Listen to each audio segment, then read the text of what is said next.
Generali Services, c'est un réseau qui existe depuis 16 ans en France, qui a une implantation nationale avec 35 agences, 1500 collaborateurs et environ 15 millions d'euros de chiffre d'affaires. Nous intervenons sur les champs du service à la personne avec un axe d'entretien de la maison, garde d'enfants et jardinage et particulièrement sur l'autonomie, le maintien à domicile des personnes âgées. Generali Services est adhérent à deux fédérations, la FESP, où nous sommes aujourd'hui sur le stand, et la FFF, Fédération Française de la Franchise. C'est un gage de sérieux pour les personnes qui nous choisiraient. La franchise est un modèle très adapté au monde de service à la personne. On est sur une économie de proximité, on a donc besoin de quelqu'un très impliqué dans la gestion de son entreprise. Et donc, c'est un transfert de savoir-faire, c'est de l'animation constante. Les 10 règles de la franchise, je ne vais pas toutes les reprendre, mais c'est mieux vendre, mieux acheter, mieux gérer, c'est innover, c'est mieux communiquer. Donc un franchiseur a déjà fait ses preuves. Autant faire confiance à quelqu'un qui existe depuis longtemps sur le secteur, donc c'est le cas de Generali Services depuis 16 ans, et de prendre les meilleures recettes pour réussir l'ouverture de son agence.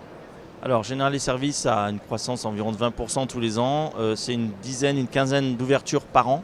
Aujourd'hui, le marché de la silver economy est celui qu'on a choisi de développer particulièrement avec des partenariats forts qui vont être annoncés d'ici quelques semaines puisque nous sommes déjà labellisés Handibat sur l'ensemble de nos agences qui est un label d'accessibilité créé par la CAPEB, la Fédération des artisans. Et donc nous sommes aujourd'hui le seul et le premier opérateur d'aménagement de logement suite à une perte d'autonomie pour les personnes âgées. On va continuer à accélérer sur ce développement. C'est un créneau porteur et qui apporte de la valeur ajoutée nouvelle à un métier qui est connu, celui d'auxiliaire de vie.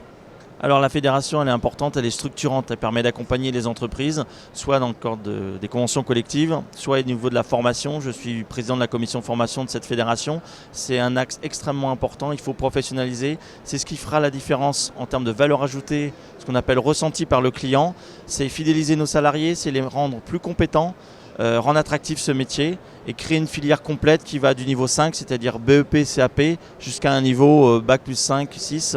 On a des formations de dirigeants HEC. Donc vous voyez que la filière de formation est extrêmement structurante et ça c'est fait dans le cadre d'une fédération, celle de la FESP.